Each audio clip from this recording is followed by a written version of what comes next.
welcome back to Temporal News Times TNT. I'm Raylene Garcia. And I'm Chanel Polk. Today we have a lot of information news to cover, but let's get into our biggest topic yet. Iran and Iraq. Today, September 22nd, 1980, marks a significant escalation in the Middle East as Iraq has launched a surprise invasion of Iran. The conflict, now being referred to as the Iran-Iraq War, has just begun. That's right. Iraqi President Saddam Hussein has ordered his forces to cross the border, targeting key Iranian cities and military installations. Early reports suggest heavy fighting along the border with significant casualties on both sides. The main objective, as we understand, is for Iraq to seize control of the Shah al-Arab waterway, a crucial strategic point for both countries. This waterway has been a long-standing point of contention between Iran and Iraq. Yes, tensions have been rising for months, especially following the Islamic Revolution in Iran last year, which brought Ayatollah Khomeini to power. Saddam Hussein appears determined to undermine the revolutionary government and possibly capitalize on Iran's current state of internal upheaval. We're getting updates that Iraqi aircraft have bombed the Iranian air bases, oil refineries, and communication centers in an attempt to cripple Iran's ability to retaliate. This indicates that Iraq is prepared for a prolonged conflict. This conflict will undoubtedly have far-reaching implications, not just for the region, but globally. Both Iran and Iraq are major oil producers, and disruptions could affect oil prices worldwide. The international community is watching closely. We have live footage coming in from the border regions showing intense fighting and the movement of troops and armored vehicles. We'll keep bringing you the latest developments as they unfold. That's all for now. Stay with us for the latest updates on the Iran-Iraq war as this situation continues to develop.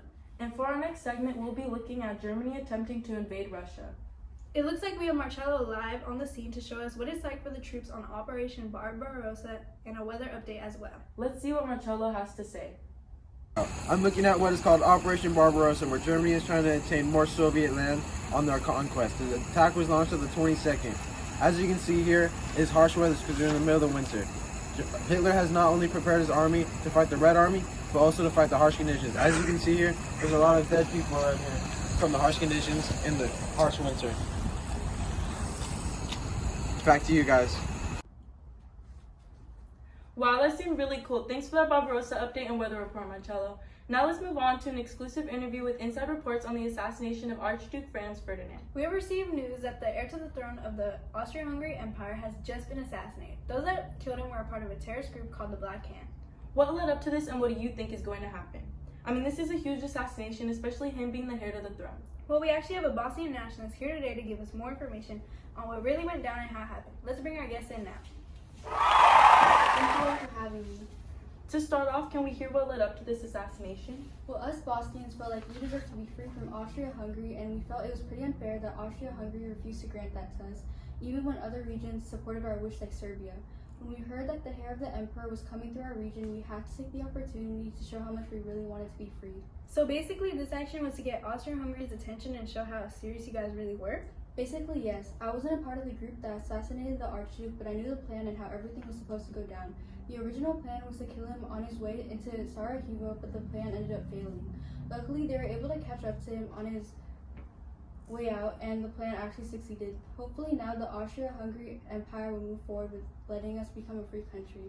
We'll just have to wait and see how Austria-Hungary will respond to this huge statement from Bosnia. It looks like Mateo is going to update us on what's going on in the Munich Olympics, so let's hear what he has to say. Tragic events in Munich, Germany, when 8 Palestinian terrorists from the militant group Black September invaded an Olympic village, killing 2 members of their Israel team at 4:30 a.m. 9 more Israelis were held hostage while terrorists demanded for the release of 200 Palestinians in Israel. All of the hostages, 5 of their captors, and 1 West German policeman were killed in a failed attempt to rescue the hostages. This event largely halted the Games, casting a large shadow of what has been remembered as the Joyful Games. International Olympic Committee President Avery Brundage decided to continue the Games, which was criticized by many all over the world participating in these Games. As a result of these, villages were largely protected by security, removing the open atmosphere that is the heart of the Olympics. And here we have a picture of one of the hostages.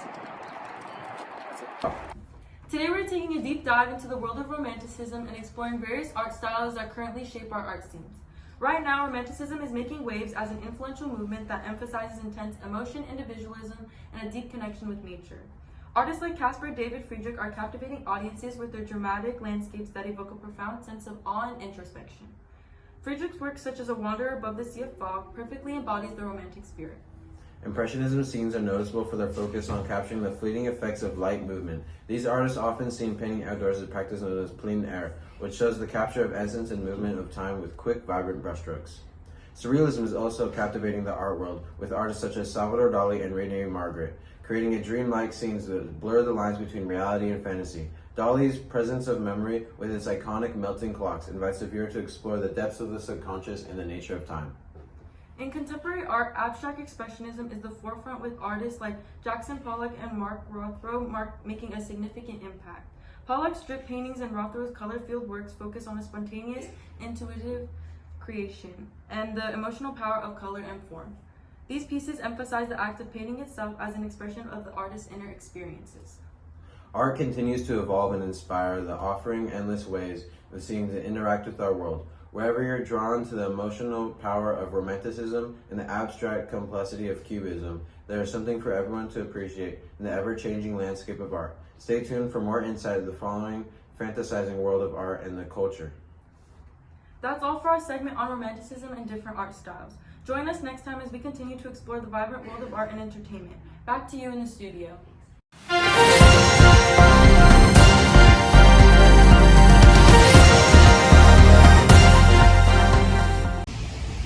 Breaking news, the third estate finally strikes back on the Bastille in Paris, France. Many civilians are panicking and don't know what's going on. For those wondering how or why this would happen, it really focuses on the meaning of the Estates General. The third estate was constantly facing unfair treatment between the king, first, and second estate's decisions to raise their taxes for more money. I mean, if the third estate was the poorest, it wouldn't really make sense for them to have to pay more.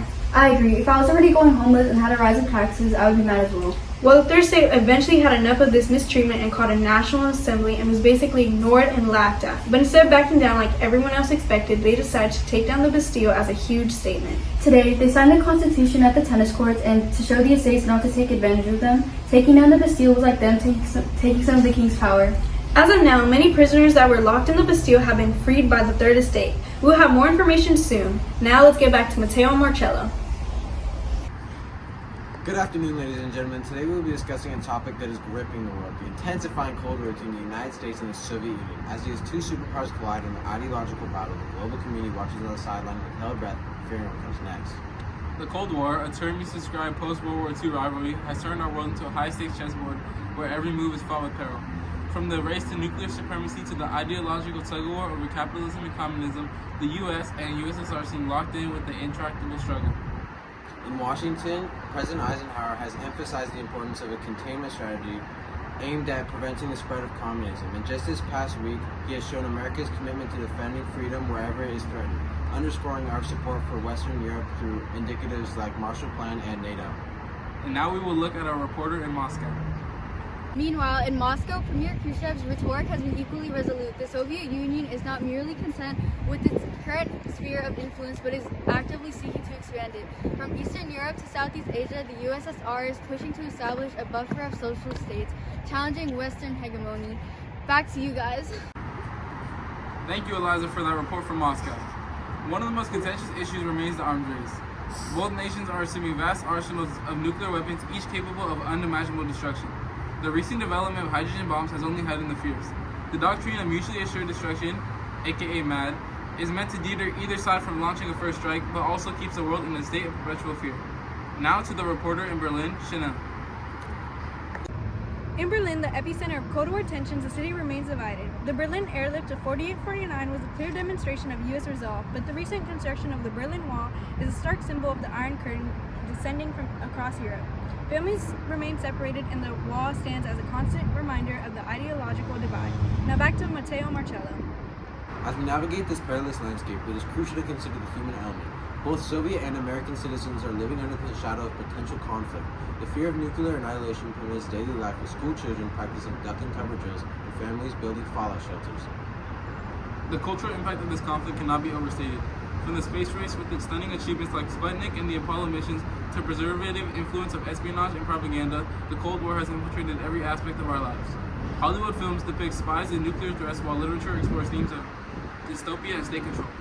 In conclusion, the Cold War is not just a political or military standoff, it is a comprehensive battle for hearts and minds, the struggle that defines our age. As we move forward, we hope that diplomacy can prevail over conversation and dialogue can replace discord. The stakes are nothing less than the future of our world. Thank you for joining us this afternoon. Stay tuned for further updates on this evolving situation.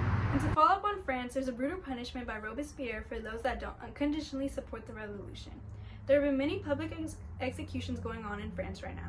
As of now, France is going through the reign of terror. To give us more information, Mateo, who has been experiencing all of this firsthand, is going to come in for an exclusive interview to give us more information. Welcome, Mateo, and we're thankful you were able to come in and give us the inside information. Thank you for having me. Basically, Robespierre started the reign of terror, and if you're a noble, priest, or hoarder, you definitely need to be careful on the streets because you are one of the biggest enemies to Robespierre. So we're all wondering what led to all this chaos. Was there one big cause, or were people just taking advantage of there being no king? Yeah, so basically, the start of this came from being no king, like you said, and people making laws because of this. Robespierre definitely took advantage of the situation and stated that no one was subject to trial, and the only choices were death or acquittal. So why is this considered the reign of terror? I mean, how are there so many deaths happening in France? Well, pretty much, Robespierre is currently executing or sending people to prison that disagree with his beliefs. Even if you only show a little bit of support for the revolution, you still have a chance of going to jail or seeing the guillotine. So basically, if you weren't 100% in it, you were still at risk? Yes, that's exactly how it is. It is rumored that a few groups of people are starting to recognize how crazy the situation is for everyone, but it's just up to them to find out what to do and how to go about ending this reign of terror. Wow, this is really terrifying, and hopefully more and more people are able to recognize the situation they're in soon. Thank you, Mateo, for being able to give us this information, and hopefully it'll help the people in France be able to get out of this reign of terror.